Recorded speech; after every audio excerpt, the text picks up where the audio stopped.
आशीर्वाद दिया उसे। नारद जी ने पूछा, सुगंध कहाँ जा रहे हो आप? सुगंध कहने लगा, महाराज एक आज धर्म सभा है और उसी धर्म सभा में उपस्थिति देने के लिए हम जा रहे हैं। सब राजा आए, हम भी जा रहे हैं। नारद जी बोले, ठीक है सुगंध, धर्म सभा है तो जाना चाहिए, और मेरी एक बात बड़े ध्यान से सुनो। वहां जितने भी साधु संत तुम्हें दिखाई पड़े, सब संतों के चरणों में प्रणाम कर लेना। सुगंध कहने लगा, महाराज ये तो संस्कार आप लोगों ने हमें सिखाया है कि कोई साधु देखे तो प्रणाम कर लेना चाहिए, हम जरूर प्रणाम करेंगे ना। ठीक है तो तुम जाओ। अब सुगंध चल पड़ा, और जैसे ही सुगंध आगे बढ़ा, इतने में नारद जी ने फिर बुलाया, बोले सुगंध जरा इधर आओ। हाँ महाराज। बोले सबको प्रणाम कर लेना, और वहां विश्वामित्र जी होंगे, विश्वामित्र जी को प्रणाम नहीं करना। महाराज उन्हें प्रणाम क्यों नहीं करना है? बोले देखो भाई, तुम भी क्षत्रिय हो और वो भी क्षत्रिय ही थे पहले, अब साधु बन गए तो क्या, इसलिए तुम प्रणाम नहीं करना। तुम भी राजा हो तो भी राजा थे पहले। अच्छा ठीक है महाराज, नहीं करेंगे। और ऐसा कहकर के सुगंध चल पड़ा।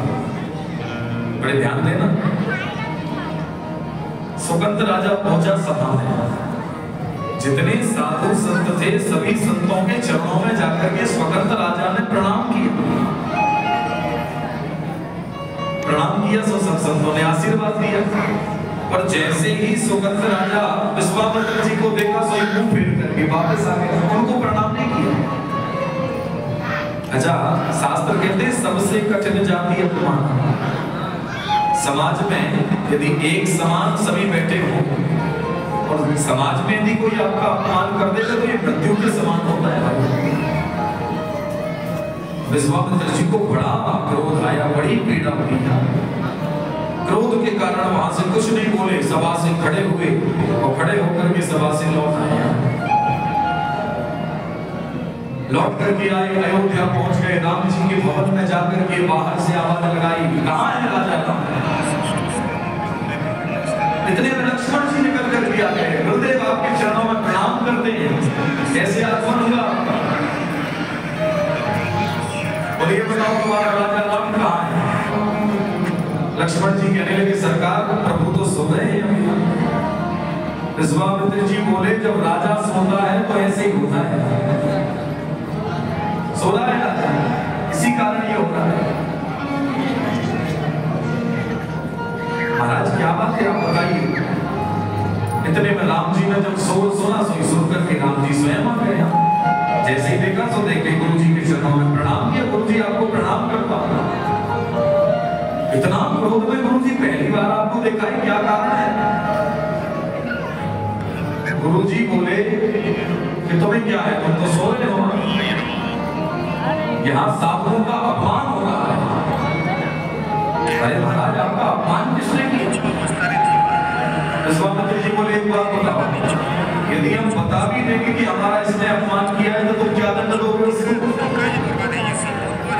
राम जी कहने लगे, सरकार गुरुदेव, जो सिर आपके चरणों में झुका नहीं है वो सिर काट दिया जाएगा शाम के समय तक। वो सिर आपके चरणों में ना झुका। विश्वामित्र जी बोले, ठीक निर्णय है तुम्हारा, गलत निर्णय नहीं किया। आतताई को मृत्यु दंड मिलना ही चाहिए। आतताई पदार्थ तो महाराज किसने किया है जरा बताइए। अब गुरु जी कहने लगे, विश्वामित्र जी बोले, वो सुगंध राजा ने मुझे प्रणाम नहीं किया। राम जी बोले, ठीक है सरकार, आज सांझ का सूर्य अस्त नहीं होगा उसके पहले जाकर के उसका सिर काट करके आपके चरणों में ला करके डाल दूंगा। सुन करके विश्वामित्र जी प्रसन्न हुए, चल पड़े। राम जी अब प्रतिज्ञा ले ली थी, तुरंत भागे गए लक्ष्मण को साथ लेकर। अब यहाँ जैसे ही सुगंध को पता लगा कि राम जी शाम के समय मेरा वध कर देंगे, बेचारा रोता बिलखता हुआ नारद जी को ढूंढ रहा है। अच्छा, नारद जी भी ऐसे संत हैं, पहले बड़े सहजता में मिल गए और ढूंढने की बात नहीं मिल रहा है बाबा। बेचारा एक स्थान पर बैठ करके रो रहा था, सुगंध की आज शाम को मर जाएंगे। इतने में उस जगह पर देवर्षि नारद ने रोते देखा तो नारद जी को दया लगी। श्री नारद जी आकर के प्रकट हो गए। नारद जी बोले नारायण नारायण। क्या हुआ भाई, सुगंध क्यों रो रहे हो? सुगंध कहने लगा महाराज आपने मरवा दिया हमको। अरे भाई क्या हो गया? बोले महाराज शाम को मर जाएंगे। नारद जी बोले तो अमर होके आया कौन है? मरना तो सबको है भाई, एक न एक दिन तो सभी को मरना है। अरे महाराज पर हम तो आज ही मर जाएंगे। बोले इसका क्या किसी को पता रहता है कि आज ही मर जाएंगे? तुम तो शाम को मरोगे, हमारा तो भरोसा नहीं है। 1 घंटा, आधा घंटा, 5 मिनट का भाई है। पर महाराज हमको राम जी मारेंगे। नारद जी बोले ये तो और अच्छी बात है, कम से कम भगवान के हाथ से मरोगे, अपने आप सीधे बैकुंठ लोक को चले जाओगे। अरे महाराज पर हमें नहीं मरना, आपने मरवाया है, हमारी रक्षा करो। नारद जी बोले हम कुछ नहीं कर सकते। बोले हाँ बस सलाह दे सकते थे कि जाकर विश्वामित्र जी को प्रणाम मत करना। तुम्हारी सलाह मानने के चक्कर में उन्होंने राम जी से शिकायत कर दी और राम जी ने प्रतिज्ञा की कि शाम को उनको मार डालेंगे। नारद जी के सामने महाराज हमारी रक्षा करो, हमें बचाओ, हमें मरना नहीं। नारद जी बोले चिंता मत कर। और नारद जी लेकर के सुगंध राजा को पहुंच गए सीधे अंजनी मैया के पास। कहाँ ले गए? अंजनी मैया जो हनुमान जी की माता श्री है, हनुमान जी की माता जी के पास ले गए। अंजनी मैया तपस्या कर रही थी और साधना से निवृत्त होकर के अंजनी मैया जैसी उठी है, इतने में तत्काल नारद जी ने कहा कि दौड़ पड़ो, जाके साष्टांग प्रणाम कर ले। और जब तक अपना मस्तक नहीं उठाना मैया के चरणों से, जब तक वचन ना मिल जाता मैया। ठीक है। सुगंध भागा भागा गया, अंजनी मैया उठी, उठते ही अंजनी मैया के चरणों में साष्टांग लेट रहा है। माँ मेरी रक्षा कीजिए, माँ मेरी रक्षा कीजिए। अंजनी मैया कहने लगी क्या हुआ पुत्र, बताओ मुझे, कौन मांगना चाह रहा है? सुगंध कहने लगा भैया हमको विश्वामित्र जी मरवाना चाह रहे हैं। अंजनी मैया कहने लगी विश्वामित्र? अरे भाई वो तो बड़े त्यागी संत हैं। हाँ मां पर को मरवाना चाहते हैं, आप मेरी रक्षा कीजिए। मां कहने लगी चिंता मत करो, मैं हनुमान से कहकर तुम्हारी रक्षा करवाऊंगी। नहीं मां पर आप वचन दीजिए मुझे। अंजनी मैया कहने लगी सुगंध मैं तुझे वचन देती हूँ कि मैं अपने पुत्र हनुमान से कह करके और निश्चित रूप में तेरे प्राणों की रक्षा करूंगी। ये मेरा वचन रहा मुझे। आप सुनेंगे, आपका हृदय उछाल मारेगा सज्जनों। अंजनी मैया ने प्रतिज्ञा कर ली। इतने में हनुमान जी को आते देखा, अंजनी मैया बोली छिप जा जाके तू। सुगंध छिप गया। हनुमान जी जैसे ही आए, हनुमान जी को देख करके अंजनी मैया ने मुंह लटका लिया। हनुमान जी ने प्रणाम किया, मैया आज ये मुखमंडल आपका लटका हुआ क्यों देख रहा हूँ? अंजनी मैया कहने लगी किसी दीनहीन दुखी को उसके प्राणों की रक्षा का संकल्प दे चुकी हूँ, वचन दे चुकी हूँ। हनुमान क्या इस मेरे वचन को पूर्ण करोगे?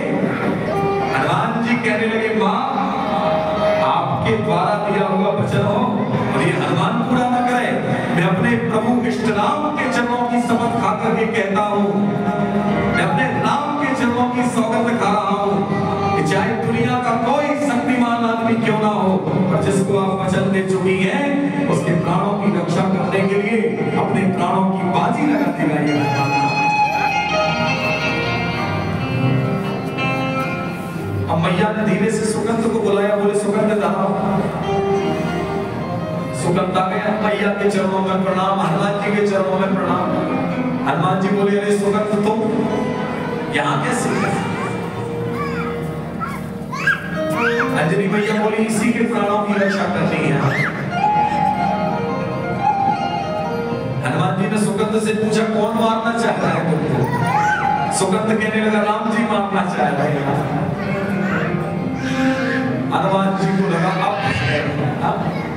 अब राम जी मारे तो बचाएगा। अंजलि भैया बोली तुम तो अभी कह रहे थे कि विश्वामित्र जी मारना चाह रहे हैं। बोले भैया वो मरवाना चाह रहे हैं, ये मारना चाह रहे हैं।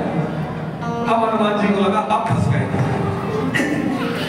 हनुमान जी ने देर नहीं लगाई। हनुमान जी तुरंत गए प्रभु श्री राम के चरणों में जाकर के प्रणाम किया। सरकार आप सुगंध को छोड़ दीजिए।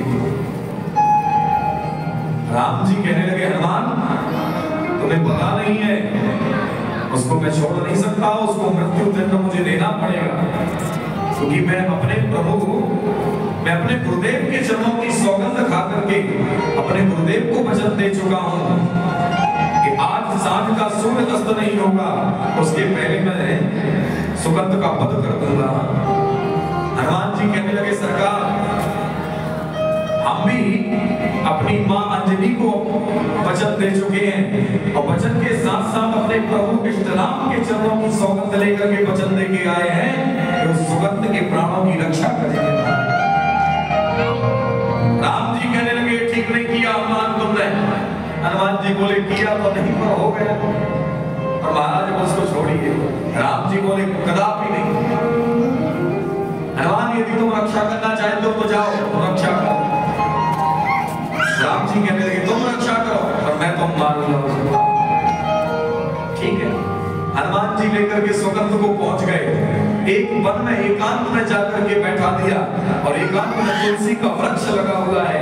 उसी तुलसी के वृक्ष के नीचे सुगंध से कहा कि सुगंध तो केवल राम नाम का जाप कर रही है।